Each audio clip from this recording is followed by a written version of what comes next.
Implove! Welcome to MenoLabs Live. Peloton has kicked off a powerful new chapter by offering classes designed around the science of peri to postmenopausal bodies. Today, I can't wait to chat with one of the instructors helping lead this change, Susie Chan. So we're so excited to have her with us today. As always, this session should not be considered medical advice and is being provided for information purposes only. It is not intended to substitute professional medical advice, diagnosis, or treatment. Please consult with your healthcare provider should you have any questions or concerns. I'm going to invite in our guests. There's going to be a bit of a delay, but I would love it if you would share, if you are a member of Peloton, your username in the comment section below. Mine is PeriFit, kind of playing off of the MenoLabs hero product, MenoFit, but it's PERFIT. And I'm also in a group called Menopause, which is a lot of women in perimenopause and menopause that are encouraging each other. So as I invite in our guest, I would love for you to share, if you're in Peloton, what your username is. So I'm going to invite in.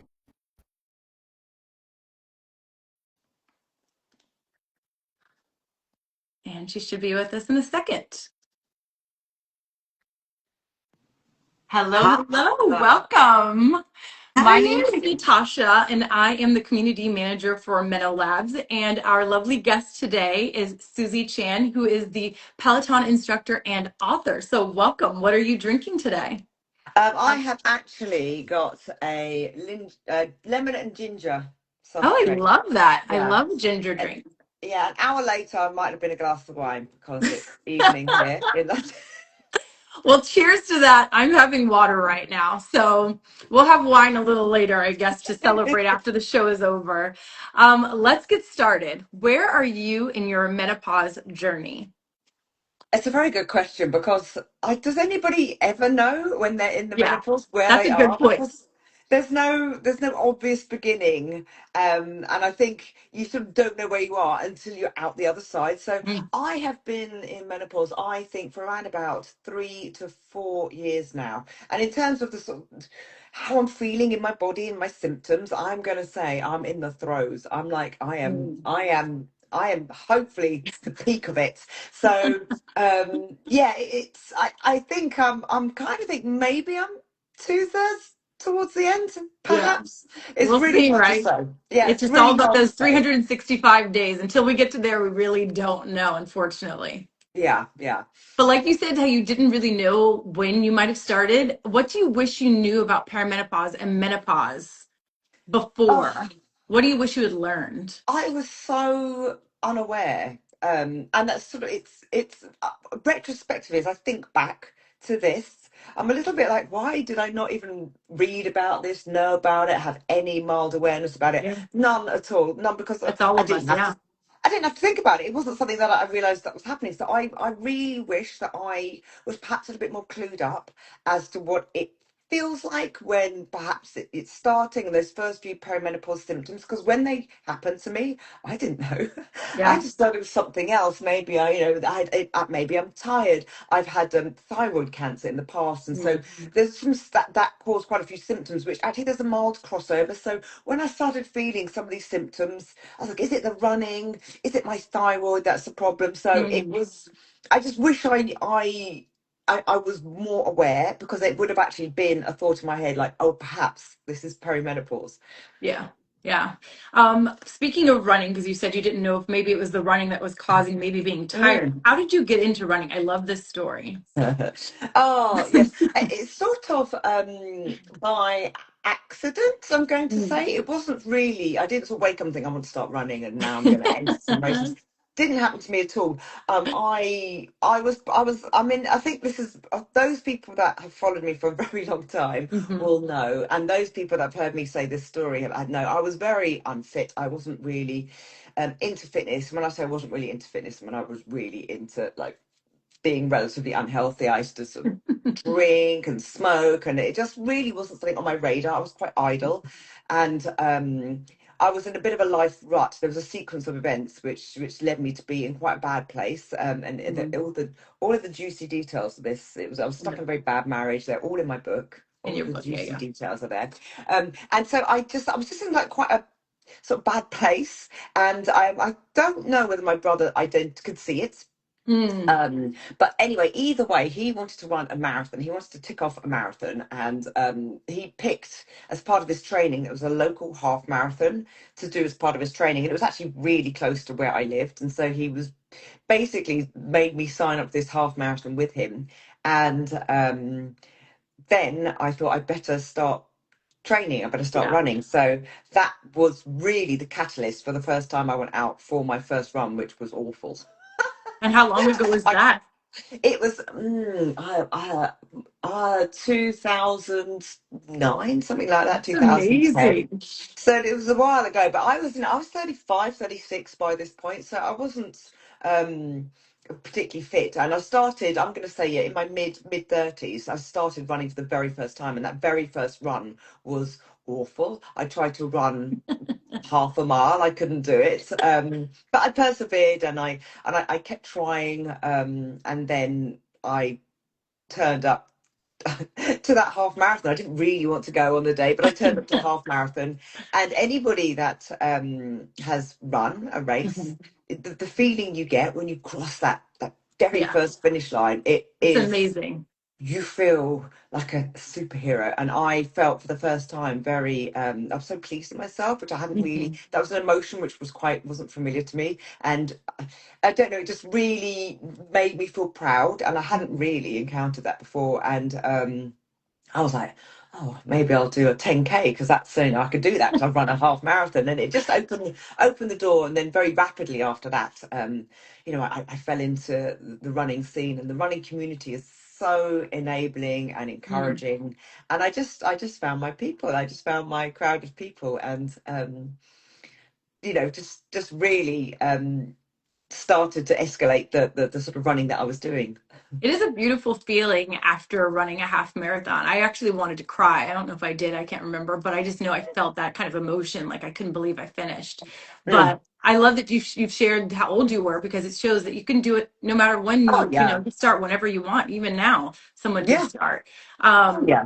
but I do want to ask though, with your training, have you changed anything with your training or recovery in perimenopause? Has that affected any part of your experience with running? Oh yeah, I mean, there's no part of my life I don't think it's touched in some way, because it's just sort of I've suffered from the symptoms. I've really have suffered from. I know I've got friends that the experience is so different person to person, Hmm. and I've got some friends that seem to have sort of breathed through. It's probably a little bit strong, but it seems to have not affected their fitness, Hmm. or how they approach running as much. For me, it's been very, very up and down. And at the first couple of years, I think I was once I realised I was perimenopausal. I said, okay.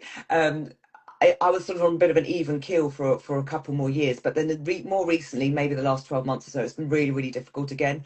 And sort of on any given day, I can go through periods where actually I feel fine, I feel more normal, if you like, and then other days or weeks, I'll go for maybe 2, 3 weeks at a time where I really struggle to string together any quality running. And by quality running, I mean not stopping for a walk, or Yeah. being able to hit a consistent pace.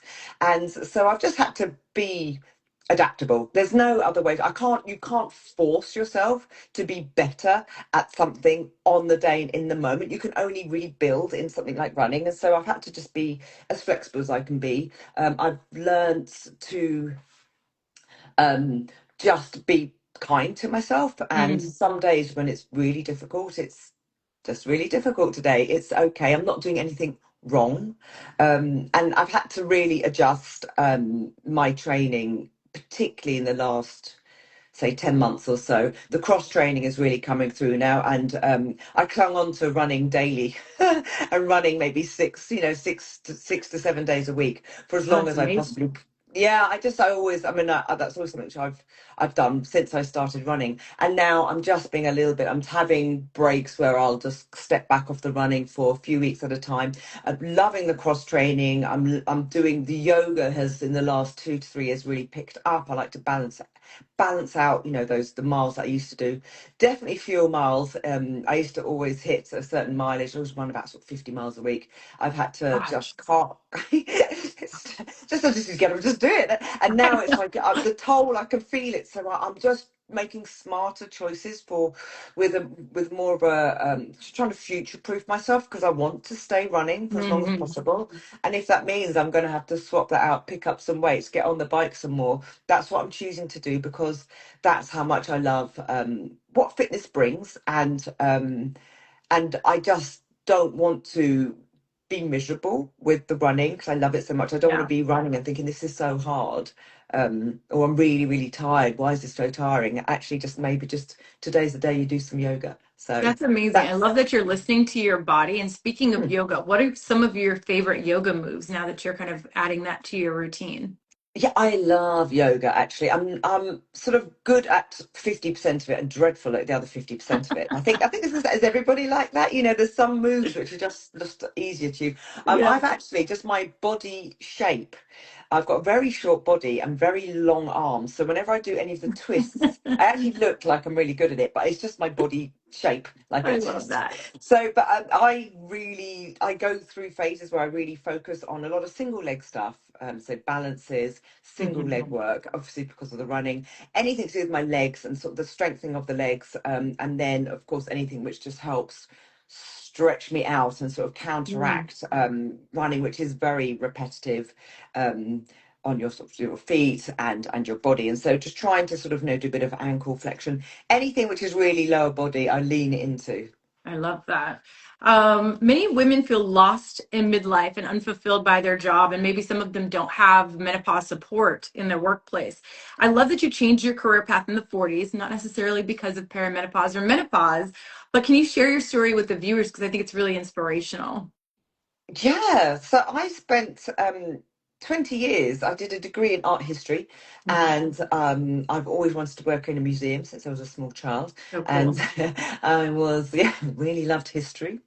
And, and I just wanted to work in a museum, and I just worked towards it. And then when I left university, I got a job in the best museum, I'm going to say, in the United Kingdom. I went to work at the British Museum. It's a really amazing museum, and so I got a job there. Pay was absolutely diabolical. I mean, really awful. But I really loved my job. So I worked in a museum and I just stayed in that sector for 20 years, working in galleries. If you want to move a mummy from one country to another, or know how to display a Ming vase, this is part of my skill set. Yeah. So I did that for years and years. And towards the end, when I was about 35 years old, I started running. And I think I just sort of hit a moment where I started to document my running and the sort of races I was doing. And so I quite quickly fell into the world of ultra running, and that's where you're running a very long way. Mm. And I also really enjoyed. I was very drawn to hot environments, so I found myself at the start line of some quite difficult races. And back then, in the early 2010s. It's only like 15 years ago, but there were not many women were doing these sorts of things. You wouldn't find many women at the start line. Maybe like in a race of 300, there's maybe like 15 of us. Oh my And gosh. so I started to document sort of this journey and where running took me. And I was doing that in parallel with my normal museum job. And Wow. then social media kind of took off, and I started to get like some brand work, and I got a bit of sponsorship. And so I was trying to juggle a sort of 9 to 5 job, being a mum, being a single mum, and then also trying to do ultra running. And all those three things are very absorbing of your time. And I Yes. was trying to make it all work. And it just came to a crunch point where um, I I got offered some sponsorship, and I just thought, I'm just going to give this a go. And I remember being absolutely terrified because I was like 40 years old. It's like, what am I doing? I'm 41 years old. How I'm going exciting. yeah, I'm going to try and be a sponsored athlete. And I just thought I can always come back to museums. Gave up my job and I was just running around, working with brands. I do a bit of commentating, all that sort of stuff. And then I just got a DM, a direct message from Peloton one day saying, "Would you like to Oh, wild. try out to be an instructor?" And you know what I said? I said back to the instructor, I said, "Do you know how old I am?" Was my first response. Love that. Because I was like, I'm like, I was 45. I was like, do you know how old I am? And they wrote back saying, "Yes, That's so cool. we really like you." And I thought, oh, okay, this brand's good. This is a good brand. And then, yeah, a series of auditions and got the job. That's such a cool story. And I love that you went from passion to passion. You know what I mean? Yeah, And so then from lucky. what you said too, you were one of the 15 women doing these runs. Also going into Peloton, them knowing you were 45, and then you started sharing about being in perimenopause and having these experiences. How did people respond when you started sharing this information at Peloton? Well, there's sometimes sometimes there's nowhere to hide. If That's you're true. suddenly, I mean, I'm having a real moment sweating, I would just call it out. It is what it is. You can't. My sort of the way I show up in my job is just being exactly who I am. A very this is Keeping it just. real. I love it. Yeah, yeah, yeah. If you're going to come run with me, let's say we run together. That's how I approach my job, and so Yeah. you get a very sort of real version of me if you join me for my Peloton runs. And I just chat about the hair coming out of my chin. If it happens, I think I was in a class once, and I was like, "Oh, hang on, what happened I there?" just want It's just from nowhere. And so I think I just, I did. It was very light touch. I didn't sort of talk in any heavy way, but I just called it out when I was feeling maybe, this is a bit tougher for me today, or this has happened, and it's and every time I spoke about it, which was relatively rarely, to be honest with you, I it. got such a response, Yeah. messages from people, and people come and join me live in the classes, and people, a lot of women will be like, "Thank you so much for talking about it." And actually, then it gave me a chance to reflect and think about, the first question you asked me, what do you wish you'd known? And Yeah. nobody was speaking Nobody about was it. There talking was about it. Yeah. Yeah. nobody's talking about it. It's like this happens to 50% of the population, and Wild. this is huge. And once I started talking to my friends about it and my social circle, and I was hearing all these different stories of some of the experiences, and some friends, they found it a little bit easier. I've had a couple of friends who really, really struggled. One in particular, Mm. it was a huge mental battle for her. So Yeah. she was really driven to a very sort of tough time with it. And I just thought, this is, we need to be talking about this. Yeah. We need to be talking about this People more. need to know they're not alone. And even though we all have different experiences, it's Yeah, nice to know that somebody can listen and understand that, hey, maybe I'm not going through the same thing, but I can be there yeah. right now. And it's Yeah. and it's completely normal to have one day where you just, maybe you're feeling anxious and you don't know why, or maybe it's the run is really difficult today, or maybe you just, for whatever reason, Hmm. it's the symptoms come through in lots of different ways, and it's totally okay to just show up as you can. And Yeah. where I am on the job I do, if you've made it to my class, already you're winning because you've decided to choose movement today. So Yes. we're Yes. ticking a box already. I Yeah. love So. that. Yeah. Speaking of experiences you've had during a run, you've shared before that you've had a hot flash during a Yeah. run. And I was like, okay, so what do you do when you're having Mm, a hot flash and you're in the mm. middle of a run? Do you stop Yeah, and do you fan or do you just keep going because you're already sweating anyway? yeah, I mean, I'm gonna be, this is a lot of information, everybody, and apologies, but my sweat rate has gone up exponentially in the last, in the last few months in particular, and I've had to, like really adjust that and this, I mean, if you've had a hot flush, it's just Hmm. I don't get them very often. I know some Yeah. some women they get them a lot. I get them rarely, so when they do happen, I'm like, uh-oh, because I feel it and you feel a tiny bit flustered, you feel a little Hmm. bit like, and then you can just feel it in like a wave. And if I'm running and that's happening, I just stop and have a Yeah. little have a little break. I have a little walk. I slow down. I do what I need to do because Good to know. it passes. It's not. I'm not going to be stuck like this forever. But there's no point. I don't think. Why? What? To push through it. Even if I was in like a race, it doesn't matter. Yeah. It's fine. It's only running. You can I start love running that. again. It's not that deep. Just I Take care have of to. yourself. Yeah. Yeah. I have to respond to how my body's feeling in that moment, and trying to push through when you're feeling like that. I don't know what's the benefit. There is none. None at all, yeah. Changing it a little bit, what are some moves you would recommend to women in perimenopause and menopause starting off? What are some good moves to start off with? When you say moves, you mean just like movement or Yeah, fitness? movements, like Yeah, I exercise think movements. so. Just to really caveat this, just to start this off with saying it doesn't matter how old you are.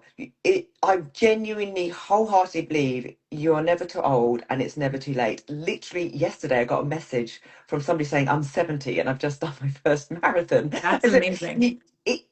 you're never too old and it is never too late. And movement will be, it's such a crucial thing to help future proof you That's so true. in going forward. And so there's no wrong answer if you choose any type of movement here. Hmm. Um, I would ideally maybe something that you find a bit of joy in, or something that gives you Exactly. maybe not joy in the moment, because sometimes exercise is not joyful in the moment, Oh but my gosh. you feel satisfied afterwards. So it doesn't matter what it is, but I mean there are some go-tos when you're Yes. in the menopause, and we know that we have to look after our joints, and our Hmm. muscles help support our joints. So some weights, and this doesn't, you don't have to be going and like doing like the proper Olympic weightlifting for an hour down the gym. You can literally do some body weight stuff. You Yes. can be picking things up 10 minutes 3 times a week, something as simple as that. I know now that hiking, I mean, hiking is so good. It's so Mm. underrated. So just like marching up a hill on your tread or finding a local hill and just walk, proper power walking up that thing.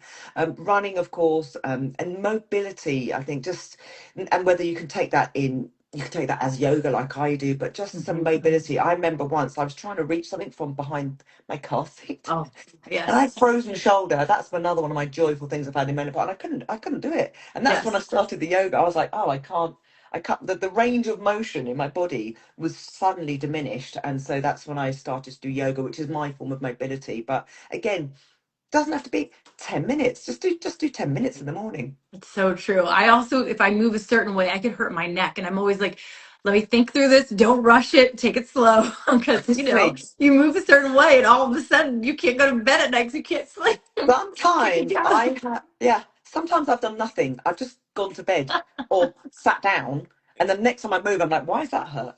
What's that now? Yeah. So, but genuinely, I've genuinely noticed that the more I've done these sort of mobility and the yoga, I've That's so smart. definitely a real noticeable difference in my body. So just, it's just odd. It's just all about keeping moving, keeping Yes. moving. It's not that deep. Yeah. I love it. Speaking of hiking, something that's very popular, a weighted vest, which I want to say a little disclaimer, please consult with your doctor if you have like any type of incontinence or pelvic floor issues, because it could, make it so it's a little bit more prominent. But what do Mm, you think about using this for hiking, running? so What good. are your thoughts? It's so good. I'm literally going to buy one. I know that I just because a few of my friends have been like, "Oh my God, weighted vest!" And I know actually Peloton we do weighted vest You walks, guys guided do? walks. Yes. Brilliant. I mean, it's brilliant. It's such a great way to work out, and particularly if you do a walk or a hike, it's low impact. So you know Hmm. you're not really putting huge sort of shock through your joints. The weighted vest are going to help you work on that core. It's such Yes. a That's what I like love. tick tick tick tick tick. It's such a brilliant way to strengthen yourself. So um, I'm completely behind the fact that this is now becoming more well known, Hmm. particularly for menopausal women as a way to work out. It's a really great way, and you don't need to go super heavy. I mean, don't you've got to Yeah, if you are thinking about this, maybe you've got to start off really really light. Maybe start off with the hike first and see how you I agree. feel. So it's definitely a really good thing, I think. So I wanted to look at doing a little exercise move with you. What's a small move our community can try right now while we're okay. live, that they could do like as a exercise snack? Have you heard about those where it's like, during the day you can step away from your desk and do a little exercise? My, I have got one. It's a little bit dramatic though, so I don't I know whether love it's a it. step Let's away. do drama. Okay, Are we excuse going to the do it mess standing up? behind me. So I basically, know. this is like an energizer, and I learnt this when I was in a Yep. really boring conference, and they and then somebody came up and made us do this, and I felt great. So you just sort of stand up, then you Okay. stand back, and then you just want to sweep your arms up, full body stretch, and then just bring them down in a really dramatic way and, Woo! and I'm exhale. taking it back. And you do like, just do three. Are you guys doing it with us? Oh, just three of those. And then you come back, Really and I good. actually I feel more pumped. I'm ready. Just don't want to break anything in my house. Yeah, don't break anything. Don't. You need to check the area around you, but just, and then Very I feel true. more present. I do. I feel alive. Now that we've done a cute little exercise there, can we talk about your book? I'd love for everyone to know more about your book. Oh, yeah, I wrote a book. I didn't want to write a book, but I got asked to write a book, and it took me ages to agree to writing the book I because I was love like, it.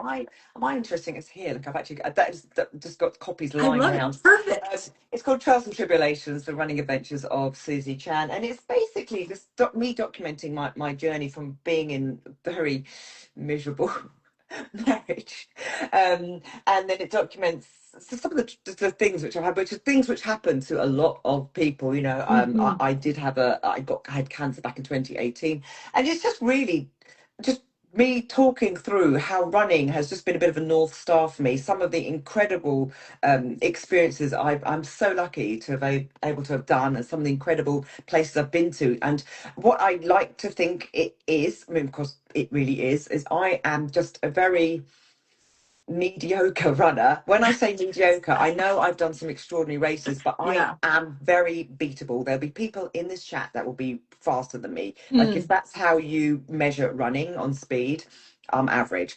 And so it's just me, an ordinary person, finding myself in these incredible, being so lucky to find myself in these incredible races and at these incredible start lines. And I've run in deserts and I've run in jungles.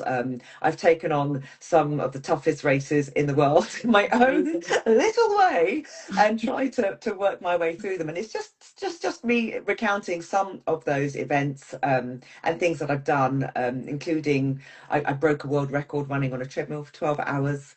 I ran around a track for 24 hours. Oh my gosh. I've run through the hottest place on earth, a place called Death Valley. And genuinely, the takeaway I want, if people ever read that book, is to read it and think, oh yeah, I can do. Just it's to I be love it. enabled, to be like, I can Yeah. do the thing actually I'd like to do. Because genuinely, if you spoke to me when I was even 34 years old, before I signed up to that first half marathon, and told me that I would be running, breaking a record or running in all these places, I genuinely, on my daughter's life, would have not believed you, because it was so removed from the person that I was to the person that I have now become.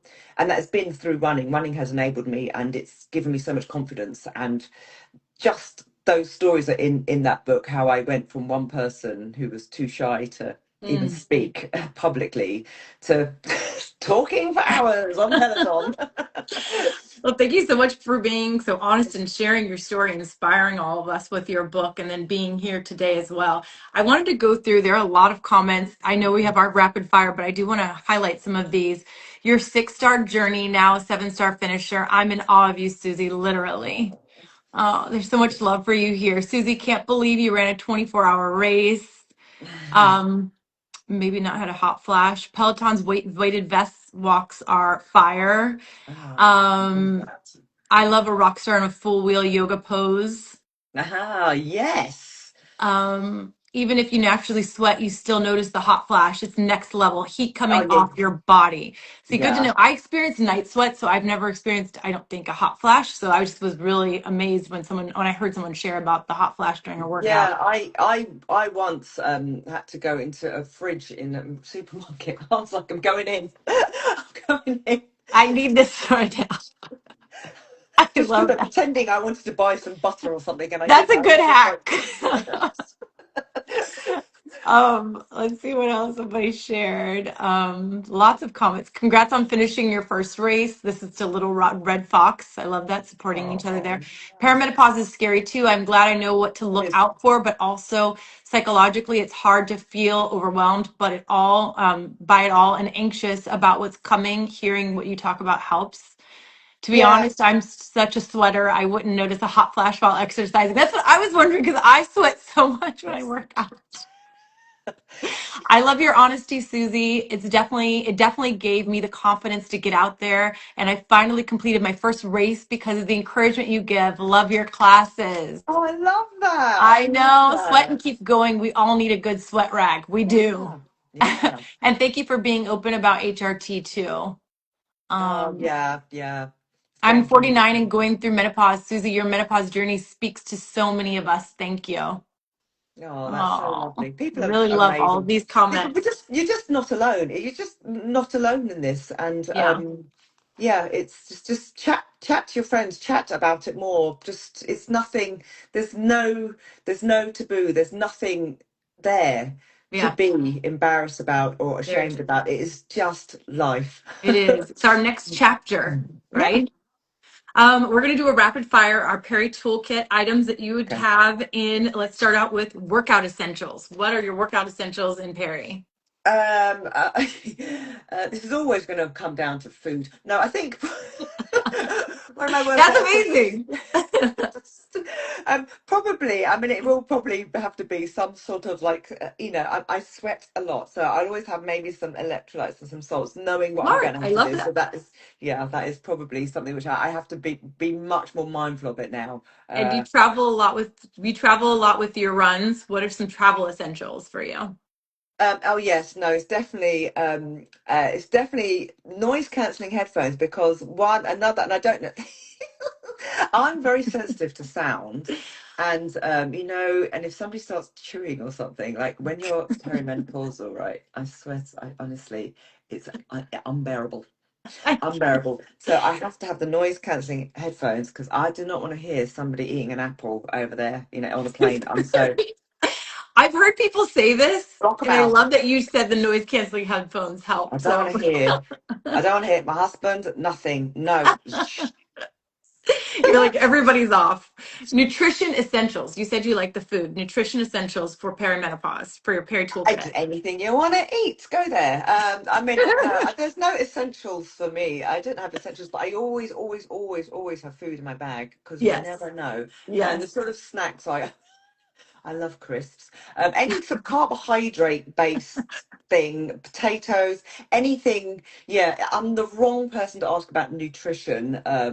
If it's a potato, serve it to me. Yeah. I love that. Songs for a good run. So I can't pick song. I can't pick a single song.